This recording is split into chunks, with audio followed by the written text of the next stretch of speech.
Snake, you can use the Fulton surface-to-air recovery system to send prisoners and unconscious mercenaries you encounter back to Mother Base. I know you've used the Fulton before, but just to make sure I'm not missing anything, let's review the steps. Okay. First, attach a balloon to the unconscious enemy or captured prisoner. Right. I hook a wire to their waist, and on the other end of the wire, there's a helium balloon. Right. Then we'll send over a chopper to catch the floating balloon with its recovery hook and reel it up into its cargo hold. And that's it? And that's it. We finished installing the recovery hook on the Huey. Wait, Kaz. Something doesn't make sense about this whole process. This again. Well, normally, Fulton recovery is for when you're using fixed-wing aircraft. With a helicopter, isn't it simpler to land and pick up directly? Listen, Snake. You're going to be calling for recoveries repeatedly throughout your mission. We want to keep the risk of taking enemy fire to a minimum. The best way to get that done is to do the recovery in a high-speed flyby. That's what the Fulton surface-to-air recovery system is for. Uh-huh. What's the real reason? Helicopters are cheaper, and the repair bills will start adding up once the bullets start flying. I thought so. Kaz, I know we need to keep costs down, but... Boss, you really need to get rid of this whole army mentality. We're not the Pentagon. We don't have billions of taxpayer dollars to play with. And besides... Fine. Just pick a reason that makes sense. Helicopters have quicker response time. Sounds strange, yeah, but it works great. I promise. You'll get used to it before long. Yeah, I hope so.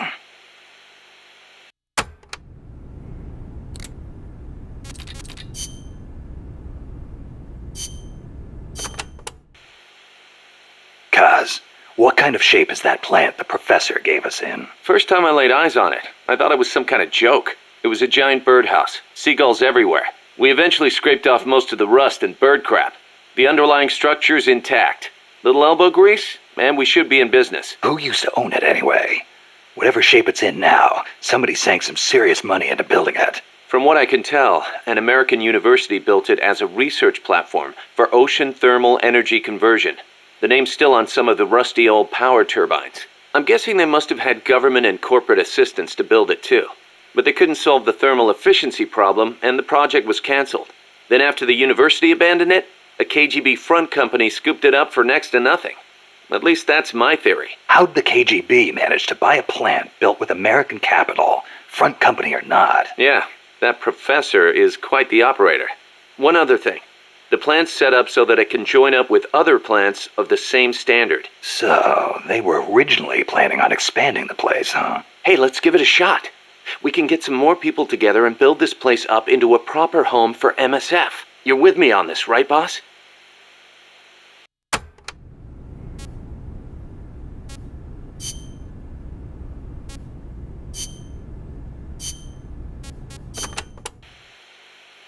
Remember why we created MSF, Snake. To provide military force to whoever needs it, wherever they are, regardless of nation or ideology. Our beliefs aren't all that lofty. We just won't be the tools of any one country. Exactly. We know only how to fight. But we refuse to live our lives at the whim of the state. The MSF seal is patterned after Pangaea, the supercontinent from 250 million years ago. Back then, the whole world was one landmass. One world. No gaps, no rifts. Our strength will take us back there.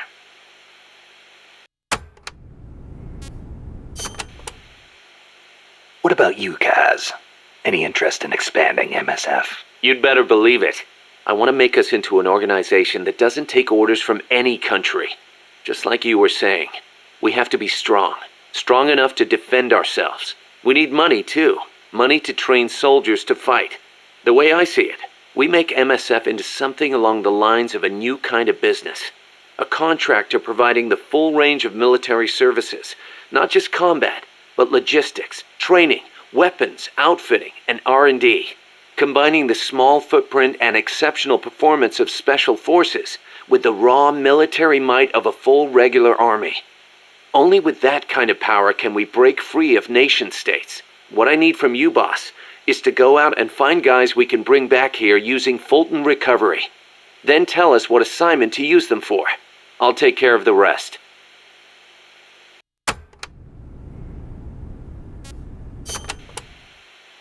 Your old mentor, the boss. She was known in the West as the mother of special forces, right? Nothing but propaganda. Actually, it's not all that far from the truth. I heard the KGB just set up a counter-sabotage cell. Alpha Group, I think they call it. There's even a rumor that West Germany created a counter-terrorist unit within its border police after the debacle at the Munich Olympics.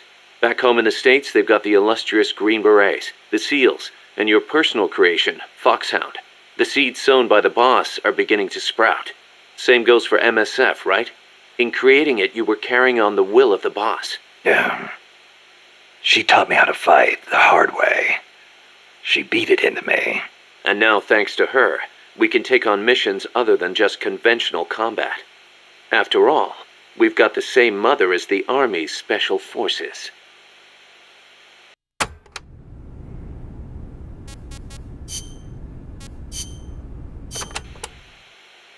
Still can't believe Professor Galvez was KGB.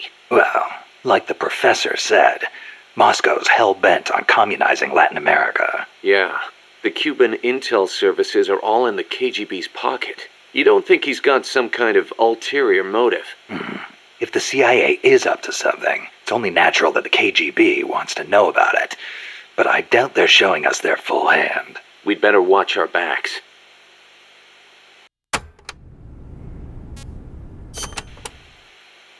What do you think, Kaz?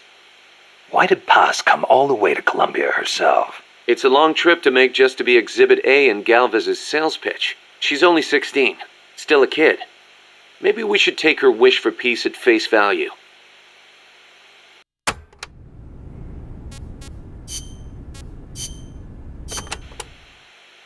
Costa Rica isn't alone. All of Latin America is getting swept up in the superpowers' Cold War. The whole ideological split between East and West. In the end, it's just a greedy scramble for wealth by the ruling classes. The Western bourgeois stand to lose everything if their countries go communist. After all, the communists want to abolish private property altogether. So the capitalist rulers desperately tried to halt the global spread of communism. Hence the phenomenon of red baiting. And the communists, for their part, didn't exactly stay true to their principles. They tried to escape class-based society, but between Stalin's autocracy and the rise of the nomenclatura, they ended up creating one anyway. Once people have power, they stop caring about equality. That's where communism, where society in general reaches its limits. The rulers only care about their own gain. The opposing side becomes a risk factor that threatens the profit, and thus the ongoing struggle between capitalism and communism was born.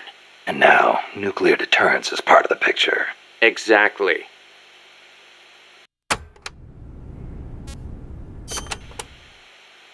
They say nuclear weapons are the reason we haven't seen conflict on a global scale since World War II. The thought that your opponent might launch nukes against you sort of makes it tough to start an armed conflict, especially now that they've got intercontinental ballistic missiles. Nowhere is safe. Of course, all that has caused military expenditures to skyrocket. Well, the only way to ward off a preemptive strike is to flaunt your own nuclear stockpile, and that's caused their numbers to increase exponentially, not just with regards to destructive power, but in terms of targeting technology too. Now they can hit a target halfway across the world with pinpoint accuracy.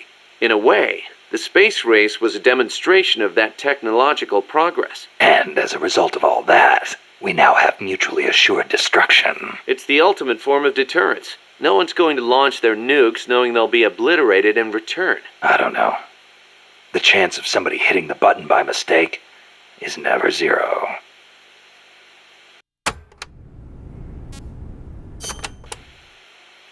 You're right.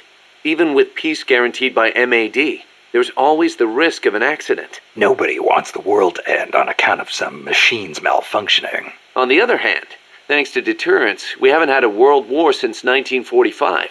You gotta admit, it has been pretty peaceful. Not that it matters to us. People point at the nuclear arms and space races and call it a Cold War. I say if they're not shooting at each other, why not call it world peace? Doesn't mean war is gone. Look at Korea. Look at Vietnam. Well, yeah, but I'm talking in relative terms here. Besides, if war died out completely, we'd be SOL. We're not warmongers. And yet, We can't survive in a world that's at peace. You got a point.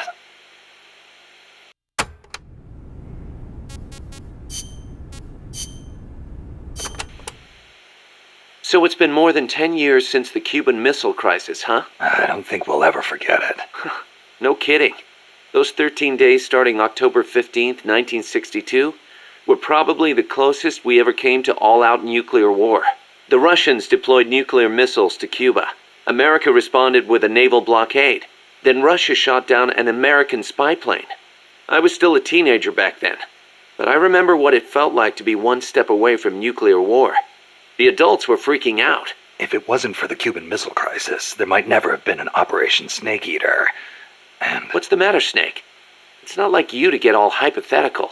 I guess not. It was the reassessment after the missile crisis that paved the way for the hotline between Moscow and Washington, and also for détente. That's irony for you.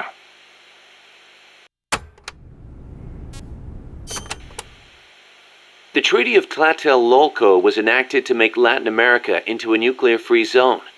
It bans the testing, use, manufacture, production, acquisition, storage, and deployment of nuclear weapons. The impetus was pretty obvious. The series of crises triggered by the deployment of nukes in Cuba. Not hard to imagine. Those 13 days had the whole world frozen in fear. Of course, the country that started it all, Cuba, hasn't actually ratified it yet. Still, the treaty's backed by over 20 countries. Anyone flouting it risks becoming an international pariah. True. Opinol would investigate, no doubt. I heard they used Japan's 3 non-nuclear principles as their model when they drew up the treaty.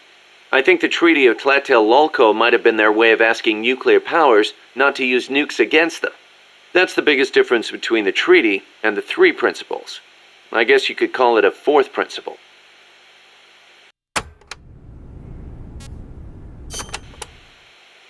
So Costa Rica abolished its army back in, 1949? Pretty gutsy move for a Central American nation at the time. Yeah, well, they'd just come out of a civil war. I'm sure they were driven by a desire to avoid another tragedy like Paz said. But I think they had a more compelling reason. Army coup d'etat are a way of life in so many Latin American countries.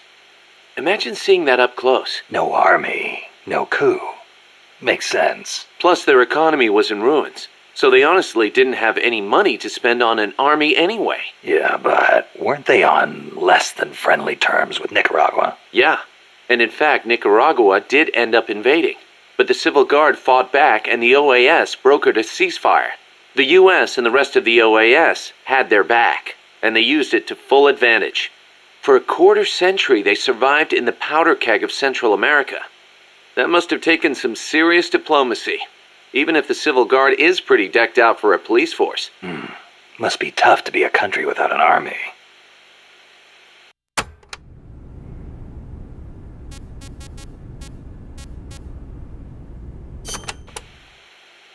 Hey, Snake, mind if I ask you something? Since when did you start asking permission? So, you used to be part of a CIA paramilitary unit, right? That's right. Ever do any ops in Central America? No, not personally. But there were other units who did all kinds of stuff. I remember the Bay of Pigs invasion back in '61. The papers had a field day with it. Operation Zapata. That was the CIA code name. The whole thing went south. Then there was Che Guevara, being hunted down in Bolivia. I heard the CIA had a hand in that, too. There were several units similar to mine. MSP, SOG. They'd recruit former special forces, train them as intelligence agents, and send them on deniable covert paramilitary operations. One of those units trained the Bolivian army in counter-guerrilla tactics. And then had them shoot El Che. So the story goes.